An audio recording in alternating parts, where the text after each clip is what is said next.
Hey, what's going on, guys? It's ETAPRIME back here again. Today I am super excited because we're going to be taking a look at the most powerful Ryzen mobile APU powered mini PC that I've ever had the chance to get my hands on. This is the all new Minis Forum HX90, and it's powered by the Ryzen 5900HX. That's 8 cores, 16 threads with a boost up to 4.6 GHz and built-in Radeon 8 graphics running at 2100 MHz. And it's all shoved inside of a really nice looking case here. We have that anodized blue aluminum, and the fuselage itself is injection molded with carbon fiber composite materials. It looks really nice. We've got some great ventilation on each side and plenty of I/O.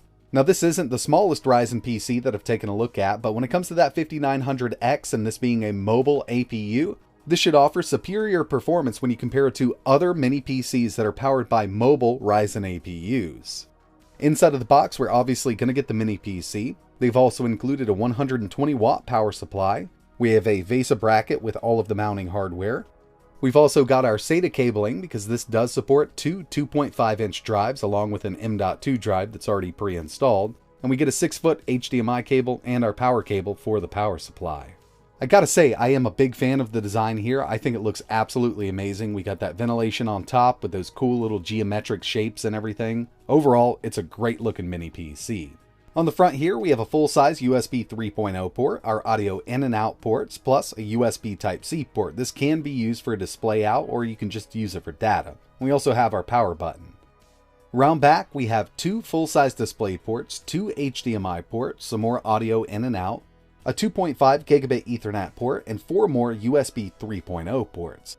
One thing I forgot to mention when I was doing the unboxing was this does come with a stand so we can set it up in the vertical orientation. I think it kind of sets it off. It does look really good and it's going to look amazing next to a monitor.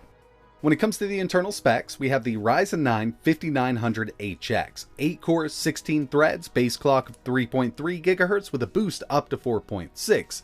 Along with the pretty beefy cooler that they're using in this mini PC, which we'll take a look at in a second, they've opted to use liquid metal instead of regular old thermal compound, which should definitely help out with temps. For the GPU, we have that built-in Radeon 8 at 2100 MHz, and the unit I have on hand right now has 16 GB of DDR4 running at 3200 MHz, but this can be upgraded to 64 if you ever wanted to do that. This does have AX Wi-Fi and Bluetooth 5.0 built in, and this is running Windows 10 Home right out of the box, but you could install Linux if you wanted to. I wanted to do a quick teardown, but I'm not going to pull the CPU cooler off to see if they use liquid metal because I don't have any extra to replace it. This does have a 512 GB M.2 SSD, and we have enough room inside of here to add 2 2.5 inch SSDs. Flipping the main board over gives us a look at that CPU cooler and RAM, plus this has a little daughter board hanging off the front. This is our front I/O. RAM is fully upgradable with SODIMM RAM, and this is a pretty beefy cooler when it comes to mini PCs. If you take a close look, you can see those dual heat pipes, and the fan looks like it's free floating on top here. But the case itself actually acts as the funnel. If we take a look at the top here, you can see that it has direct access to fresh air, so it can pull it right in and push it over those fins. So with all that out of the way, let me go ahead and get this booted up. I'm going to install some games, some emulators, and benchmarks for this video. Alright, so here we are. This has Windows 10 Home pre-installed. As you can see, we have that Ryzen 9 5900HX, and this thing is an absolute beast. I've been doing a little bit of testing with it. 16 gigabytes of DDR4 running at 3200 MHz and the built-in Radeon 8 graphics. When it comes to these mini PCs powered by these mobile Ryzen chips, first thing I always like to do is just make sure that GPU can run at its maximum clock. And we are at 2100 MHz here in GPU-Z with the render test going. And I've tested a couple games so far. It will stay at 2100 MHz, so that's a big plus. Next thing I wanted to take a look at was the stock TDP. So I have Prime 95, I'm just going to run a test here to stress it out. And this is set at 50 watts from the factory. You'll see it jump on up. And this is definitely turning out to be the most powerful mini PC that I've tested on this channel with a mobile Ryzen APU. If you wanted to pick something like this up and use it as your everyday desktop, it's going to work out just fine. Email checking, web browsing, video editing, photo editing. This 5900HX will definitely handle it. We have that AX Wi-Fi built in, so everything loads up really quickly. I am connected to my 5 GHz network at the house. And another thing I always like to take a look at is WebGL performance. So we're going to start off here. FPS is in the top left-hand corner over here. We're at 60, 500 fish. 1,000, 5,000, 10,000, 15, 20, 25. We're still at 60, and at 30,000 fish, that's when it dips down just a bit, but it's definitely handling it really, really well. Obviously, video playback is going to be great on this, whether you're streaming or doing it natively. You could turn this into a little Plex server. We definitely have plenty of cores and threads to help out with that. And overall, this has been really snappy, and I expected it to be, given that we have those 8 cores and 16 threads running up to 4.6 gigahertz in this little PC. I also ran some benchmarks, and the first one on the list here is Geekbench 5. Single core, 1,485, multi, 7,573. Looking great on the single and the multi, so let's check out some GPU benchmarks with 3D Mark. First up, Night Raid. Total score on this, 15,192. Firestrike gave us a 3,490. And finally, Time Spy with a 1,338. So these scores aren't bad at all for a mobile chip with integrated graphics, but we kind of need to see how this thing really handles gaming. So first up, here's Genshin Impact, 1080p, medium settings. We're running at 60. I did see it dip down once there was a lot of particles on screen. It went down to around 58, but overall it's holding pretty strong at 60, and this is playable.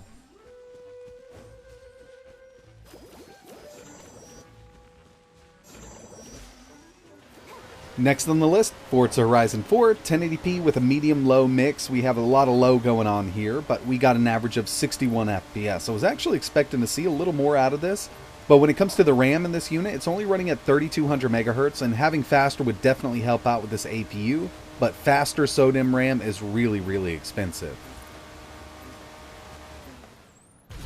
GTA 5 actually did really well. 1080p, normal settings. We got an average of 69 FPS out of this one.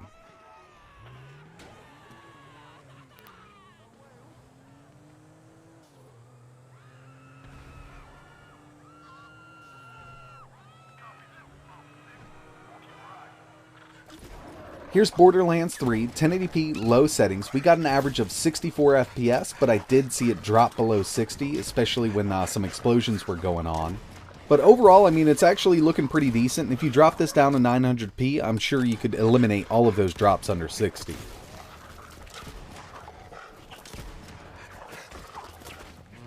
Here's where we had to start dropping the resolution down a little bit. We have Dirt 5, 900p, low settings. We got an average of 41 FPS. I've tested this on a lot of mobile APUs, and it's just a really hard game to run on integrated graphics.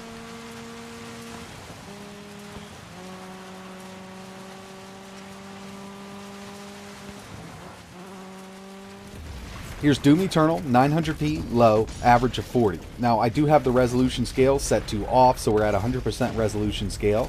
And dropping that down a little bit would help out a lot, but running this at 720p low would net you around 63 average.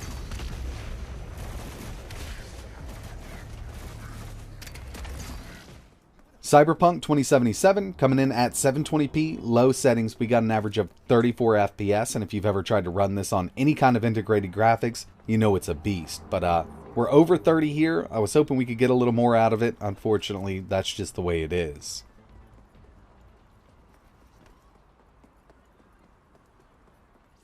And finally, we have Control, 720p low. We only averaged 34 out of this one. Now, if you wanted to lock it at half VSync at 30 FPS, you should be good to go.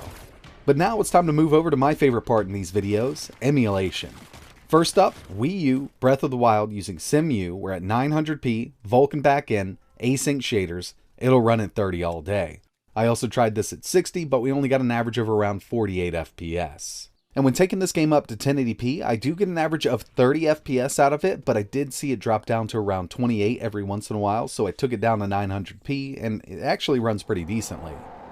Next up, we have Xeina, the Xbox 360 emulator. Here's Forza 2, and we can't quite hit 60 with this. It really favors NVIDIA GPUs. But you know, recently, the 5000 series desktop APUs were released, and with some faster RAM, you can actually get this to run at full speed on those. But with this mobile chip, it's just really struggling. And the final emulator I wanted to test here, at least for this video, was RPCS3, the PS3 emulator. We got Skate 3 going, Vulkan backend, 900p, it's running at full speed. And going into this, I had a good feeling it would, because this emulator really takes advantage of those extra cores and threads. We have 8 cores, 16 threads, and as you can see, it's running it just fine. Whenever I test out these mini PCs, I always like to take a look at power consumption, and this is definitely going to be higher than some of the other ones, given that we have that higher end 8-core CPU, but at idle, it only pulls 18 watts. Gaming, we average 68 watts, and the maximum that I could get this to pull from the wall while maxing out all 8 cores, 16 threads, and the GPU was 89 watts from the wall. And by the way, I'm using a kilowatt meter. This measures total system power consumption. So yeah, this thing is definitely a powerhouse for a mini PC. I was hoping to see a little better GPU performance, but you got to keep in mind that we're stuck at that clock of 2100 megahertz. We really can't overclock it with the HX. And when it comes down to it, RAM speed really makes a huge difference with these APUs, and we're kind of stuck at 3200 megahertz unless you want to fork out the money for some really expensive, faster SODIMM RAM.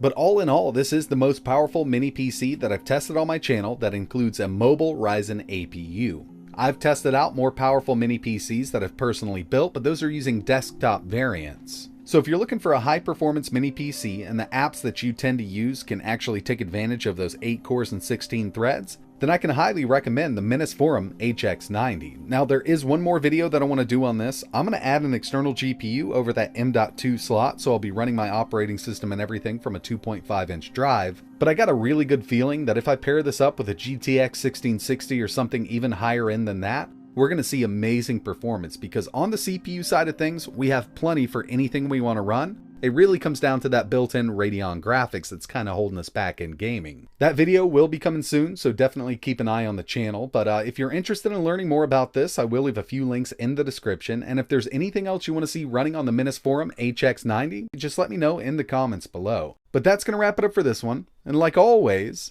thanks for watching.